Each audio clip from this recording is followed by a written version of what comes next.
Olá meus caros, aqui é o Corvo. End of Days não é The Devil's Advocate, assim como Gabriel Byrne não é Al Pacino. Mas é um filme de fim de ano, portanto adequado para o propósito de hoje. Lançado em 1999, evidentemente a Universal Pictures aproveitou o fim do milênio para capitalizar a partir de um fenômeno cultural muito comum, as incontáveis profecias do fim dos tempos. Quem viveu aquele ano e acompanhou o nascimento do século atual deve se lembrar muito bem que não foram poucos os falsos profetas que saíram de seus buracos até então desconhecidos para falar um monte de abobrinha por aí, inclusive ganhando espaço na mídia sensacionalista para isso. Términos e ciclos costumam ser utilizados por muita gente para se ter aqueles 5 minutos de fama, para logo depois voltarem a cair no ostracismo e desconhecimento. Mas é importante notar que este fenômeno não envolve apenas quem fala, mas também quem escuta. Há sempre uma plateia para isso, e não são poucas pessoas. É seguro dizer que uma infinidade delas se comportou de forma caótica no fim de 1999 por pura superstição, movimento de massa ou pelo simbolismo da transição. Porém, é assertivo notar a repetição deste comportamento a cada fim de milênio ou século. Não há nada realmente novo em relação a isso. É uma tendência da humanidade repetir a si mesma em diferentes contextos históricos, embora os povos que se auto-intitulem civilizados e desenvolvidos acreditam que transcenderam alguns de seus comportamentos mais arcaicos. O que realmente mudou na virada do último século não foi o fato das pessoas teorizarem sobre o fim dos tempos. Isso é o menos relevante na história toda. O marco foi o fato de, pela primeira vez na história da humanidade, existir a possibilidade de registrar tudo ao vivo e a cores, para a posteridade, através da TV e também do cinema. Anteriormente, isso só era possível por meio de fonte documental escrita, mas do ano de 1999 restou uma fonte animada que permitirá a nossos descendentes olharem para o passado, nos assistirem e, na melhor das possibilidades, se darem conta do quão rudimentares ainda éramos. Isso, se pensarmos de maneira positiva, porque se de fato formos realistas e fazermos o balanço das últimas 2 décadas, o mais provável é que as futuras gerações assistam a matérias jornalísticas, os filmes e constatem o quanto elas ainda são parecidas conosco. Do mesmo modo que acontece agora quando olhamos para o passado e descobrimos as heranças constrangedoras que não conseguimos superar. Enfim, basta deste papo antes que ele se torne uma lamúria. Vamos ao filme. O simbolismo da data é marcante o suficiente para que o cinema não deixasse passar batido. Além disso, ele também não demanda muito esforço ou criatividade, algo que End of Days definitivamente não tem. É um filme simples com todos os velhos clichês, mas calibrado de maneira a conseguir usufruir do sentimento e da expectativa criada para o fim do ano.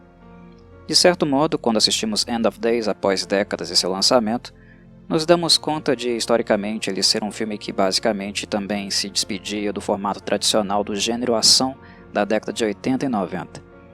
Com o início do novo milênio, o gênero sofreu várias mudanças tanto no quesito estético quanto na concepção, e os filmes de Arnold Schwarzenegger e demais atores contemporâneos a ele se transformaram em atos de nostalgia.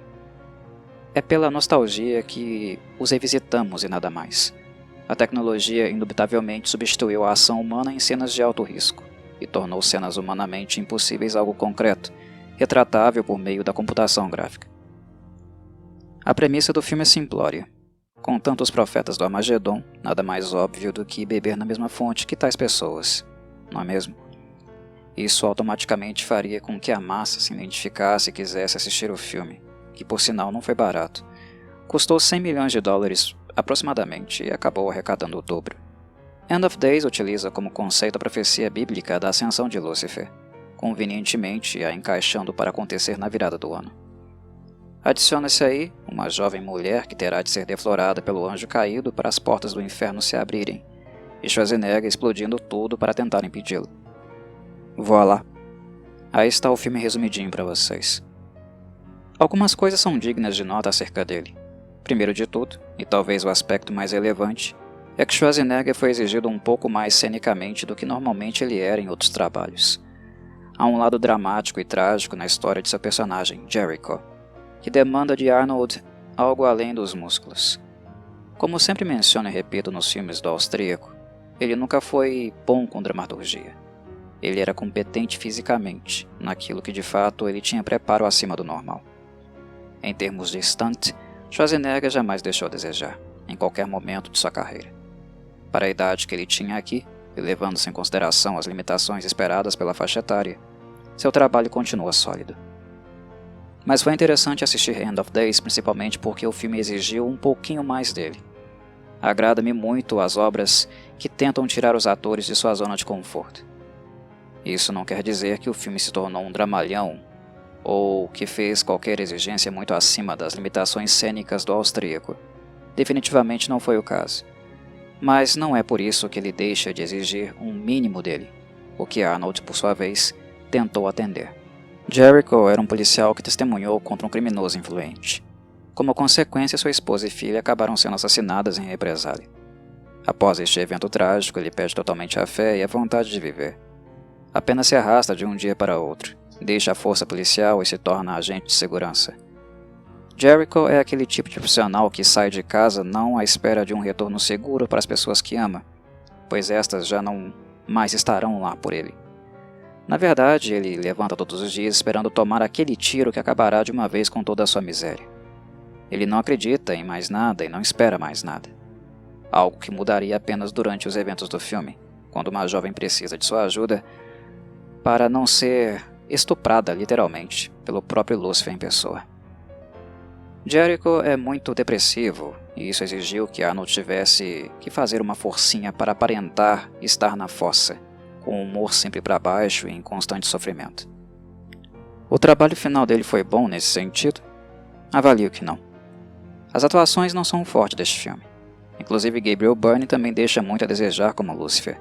Faltou-lhe maior magnetismo pessoal. Entretanto, preciso dizer que no caso de Arnold, ele pelo menos tentou. Tentou fazer um homem amargurado e perdido. O problema é que esta nunca foi a praia dele. Ele nunca foi um ator habilidoso e treinado, e sim um atleta formidável. E honestamente, já que encontramos algo além do caos, destruição e uma pilha de corpos deixada pelo caminho, creio que não há muito do que reclamar. O Schwarzenegger melancólico foi na verdade um bônus, mesmo que o resultado seja insatisfatório. O segundo aspecto que quero mencionar é o horror. End of Days é um filme que também flerta com o macabro. E atenção, não estamos falando simplesmente de cenas de morte ou algo nesse sentido, pois isso é o que mais havia nos filmes de Schwarzenegger. O que torna End of Days um filme de ação, mas também de horror, é a simbologia inerente a ele. O Armagedon bíblico, interpretado na literalidade, é intimidador. E um filme de ação com este propósito certamente teria que manter este clima. O trabalho de Gabriel Byrne não ajudou muito. Ele é muito limitado e o único filme com ele que realmente gostei foi outro com contornos religiosos, chamado Stigmata, curiosamente do mesmo ano. Mesmo naquele filme, o show não foi de Byrne, e sim de Patricia Arquette. Mas voltando para End of Days, Byrne não é intimidador ou sedutor o suficiente e isto o personagem obviamente demandava. O pai das mentiras requer atores com a capacidade de impactar psicologicamente a plateia. E Gabriel interpreta um Lucifer que apenas pensa que é intimidador e sedutor, mas sem conseguir sê-lo efetivamente. Ele é poderoso e nada mais, mas isso não é mérito do ator, e sim da personagem e da produção do filme. Sua linguagem corporal é digna de um moleque que acha que está com tudo, e isto é pobre demais para um vilão desta magnitude. Não sei dizer de fato se a culpa foi de Byrne ou do roteiro, mas se tivesse que apostar, eu diria dos dois, tanto por conhecer o ator e também pelo texto de Andrew Marlowe, ser previsível e mais do mesmo. Mas enfim, se não foi Byrne que deixou este filme macabro, a simbologia fez o serviço. Cortar uma cobra e dar o sangue dela para um bebê recém-nascido sugar, fazer homenagem com duas mulheres, mãe e filha, cujos corpos começam a se fundir. São em momentos assim que a estética do filme vai se convertendo naquilo que realmente esperamos de um filme de horror. A CGI dos anos 90 era muito experimental e as formas sobrenaturais do anjo caído não são de saltar os olhos, principalmente para gerações mais novas que não acompanharam a tecnologia em evolução. Ela não causa impacto, mas pequenos momentos e gestos, como o de um morador de rua encarando Christine York no metrô e dizendo literalmente que ela seria deflorada por Satanás, ou um padre falando sem a língua, aí sim, estes são os momentos que farão diferença para quem assiste, que deixarão o sabor um pouco mais profano. Em suma, End of Days é um filme de ação e também de horror que dará aos espectadores algo de ambos os mundos, mas sem a qualidade que eles realmente têm a oferecer. Um filme médio na filmografia de Schwarzenegger, mas interessante de ser assistido por ele ter que interpretar um personagem um pouco mais melancólico. E o que faz dele um pouco diferente dos demais filmes do Schwarzenegger também. Ele é diferente dos demais da filmografia, sem dúvida. E, por se tratar de um filme de fim de ano, ele também acabou sendo adequado, para mim, naquilo que diz respeito a esta postagem em individual. Ele é ilustrativo. Saudações corvídeas a todos.